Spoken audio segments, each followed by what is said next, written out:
இந்த வருஷம் வந்து ஒரு புது நாம்ஸ் வந்து கொண்டு வரதுக்கு அரசாங்கமும் விலங்குகள் நல வாரியமும் ஆலோசிச்சுக்கிட்டு இருக்காங்க. அது என்ன அப்படின்னா, ஜல்லிக்கட்டு காளைகளோட கொம்புல வந்து ரப்பர் புஷ் வைக்கணும் அப்படிங்கிறது. அது எதுக்காண்டி அப்படின்னா, போட்டியில் பங்கேற்கிற வீரர்கள் வந்து பாதுகாப்பாக இருக்கணும், ப்ளஸ் அவங்களுக்கு காயங்கள் ஏற்பட வேணாம், உயிரிழப்பு ஏற்பட வேணாம் அப்படின்றது இந்த விஷயத்தை பரிசீலனை பண்ணுறாங்க அப்படின்ற மாதிரி. ஆக்சுவலாக இது வந்து ஒரு பக்கத்து பாதி பேருக்கு நல்ல விஷயமா படுது. ஆனால் இது எங்களை பொறுத்த வரைக்கும் இந்த அமைப்பு இந்த மாதிரி ஜல்லிக்கட்டு காளைகள் இதை வச்சு நாங்கள் பார்க்குற எங்களுக்கு தான் தெரியும் இதில் என்ன காம்ப்ளிகேஷன்ஸ் இருக்குது அப்படின்ட்டு. ஏன் அப்படின்னா, இந்த ஜல்லிக்கட்டு அப்படிங்கிறது எப்படி நடந்துக்கிட்டு இருந்துச்சுன்றது வந்து பல பேருக்கு தெரியாது. இந்த 2007 இதில் பிரச்சனைன்னு ஆரம்பித்து 2009 சட்டத்திட்டங்கள்னு வந்ததுக்கப்புறம் இந்த ஜல்லிக்கட்டே வந்து உருக்குலைஞ்சிருச்சு. ஆக்சுவலாக நம்மளாம் முதல்ல மாடு எப்படி நம்ம கொண்டு வருவோம் அப்படின்னா, ஜல்லிக்கட்டுக்குன்னு பார்த்தீங்கன்னா ஃபுல்லாக ஜோடிச்சு அலங்காரம் பண்ணி மாலை போட்டு இப்படி தான் மாடையை கொண்டு வருவோம். ஆனால் இப்போ இருக்க இந்த சட்டத்திட்டங்கள் அடிப்படையில் நம்ம என்ன பண்ண முடியுது அப்படின்னா, மாடை எதுவுமே பண்ணக்கூடாது. கொம்புல நம்ம ஒரு சந்தனம் கூட பூச முடியாது, மாட்டுக்கு ஒரு பொட்டு கூட வைக்க முடியாது, ஒரு பூ கூட வைக்க முடியாது, எதுவுமே கொண்டு வர முடியாது. இது எல்லாத்தையுமே விலங்குகள் நல வாரியம் ஒன்று ஒன்றா திணிச்சு பார்த்தீங்கன்னா இப்போ கடைசியாக மாட்டோட கொம்புக்கு வந்துட்டாங்க. இப்போ கொம்புல வந்து நம்ம வந்து இந்த ரப்பர் புஷ்ஷை வைக்கிறோம் அப்படிங்கிற பட்சத்தில் நான் என்ன சொல்கிறேன் அப்படின்னா, நீங்கள் வந்து மாடுபிடி வீரர்களுக்கு அதுக்கு தகுந்த உடையை கொடுங்கன்னு சொல்லிட்டு 2 வருஷமாக கேட்டுட்டு இருக்கோம் நம்ம. இப்போ இதில் இந்த ஜல்லிக்கட்டை பொறுத்த வரைக்கும் பிரதானம் என்ன அப்படின்னா, அதாவது வந்து இது திருவிழாக்களை முடி நடைபெறுகிறது, இது நம்மளோட பாரம்பரியம், இதெல்லாம் தாண்டி இதில் ஒரே ஒரு மைய கருத்து என்ன அப்படின்னா, ஜல்லிக்கட்டு காளைகள் மட்டும்தான். இந்த காளைகள் எல்லாம் இந்த ஜல்லிக்கட்டே இல்லை. ஸோ அதனால என்ன பண்ணுறாங்க அப்படின்னா, அங்கே இங்கே சுற்றி இப்போ காளைகளை வந்து நம்ம வந்து ஜோடிச்சு கொண்டு வந்து அடைச்ச காலம் போய் இப்போ வெறுசா இந்த காளைகளை கொண்டு வந்து அவுக்குற காலம் வந்துருச்சு. இப்போ கடைசியாக எங்கே வந்துட்டாங்கன்னா கொம்புக்கு வந்துட்டாங்க. ஸோ கண்டிப்பான முறையில் இந்த கொம்புல வந்து இந்த ரப்பர் புஷ் வச்சு அடைக்கணும் அப்படிங்கிற இந்த விஷயத்தை வந்து உடனடியாக கைவிடணும்.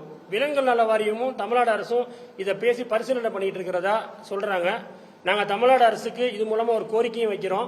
இது சம்பந்தமாக முதலமைச்சர் அவர்களை சந்திக்கிறதுக்கு டைமும் கேட்டிருக்கோம்.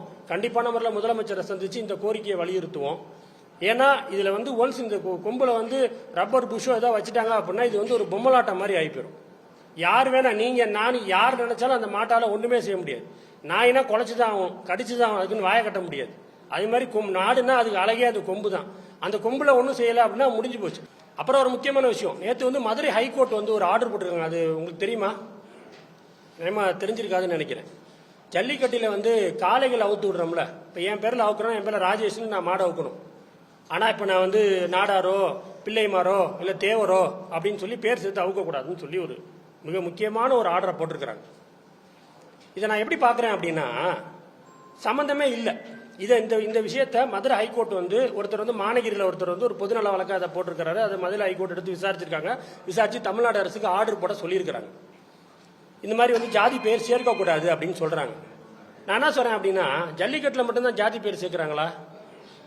எத்தனை இடத்துல நீங்க எங்களுக்கு இந்த ஆர்டரை போடுறதுக்கு முன்னாடி ஸ்கூல்ல போய் சேர்க்கிற பிள்ளைக்கு ஜாதி சர்டிஃபிகேட் கேட்குறீங்க. ரெண்டாவது, நீங்க இருக்கிற 234 தொகுதியிலேயே பொது தொகுதி ஒன்று தனி தொகுதி ஒன்றுன்னு பிரிச்சுக்கிறீங்க. இதுக்கெல்லாம் எப்போ நீங்க மாற்று கொண்டு வருவீங்க? ரெண்டாவது, இது நம்ம தமிழ்நாட்டுக்குள்ள எத்தனை நாடார் தெரு, எத்தனை வன்னியர் தெரு, எத்தனை கல்லர் தெரு, இதெல்லாம் உங்களால் மாத்திர முடியுமா?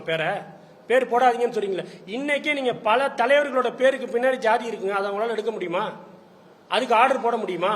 அது ஏன் பர்டிகுலரா ஜல்லிக்கட்டில் வந்து நீங்க காளைகள், நான் வந்து இந்த இது மாதிரி ஹைகோர்ட் இந்த ஆர்டர் போட்டதை வந்து நான் தப்பாவே சொல்ல வரவேற்கிறேன். ஆனா அது ஜல்லிக்கட்டுக்கு மட்டும் ஏன் கொண்டு வரீங்க? எல்லா இடத்துக்கும் கொண்டு வாங்க, எல்லா தலைவர்களுக்கும் அதை வலியுறுத்துங்க. ஹைகோர்ட் ஆர்டர், தமிழ்நாடு அரசு அதை வந்து வலியுறுத்தணும்னு சொல்லியிருக்காங்க. அரசு தான் அதை முடிவு எடுக்கணும். நம்ம ஒபே பண்றோன்றது வந்து நம்ம ஹைகோர்ட் வந்து கண்டெம்ட் பண்ணிதான்.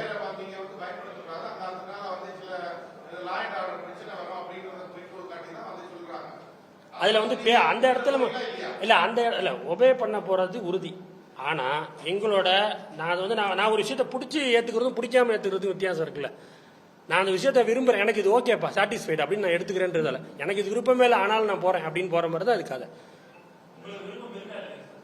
எனக்கு விருப்பம் இல்லைங்க.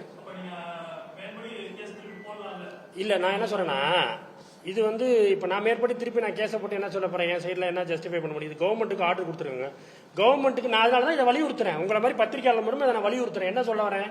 எல்லாத்துலையும் திருத்துங்க. நானும் திருந்திடுறேன். எல்லாத்தையும் திருத்துங்க. செய்திகளை உடனுக்குடனும் துல்லியமாகவும் தெரிந்து கொள்ள சப்ஸ்கிரைப் பண்ணுங்க.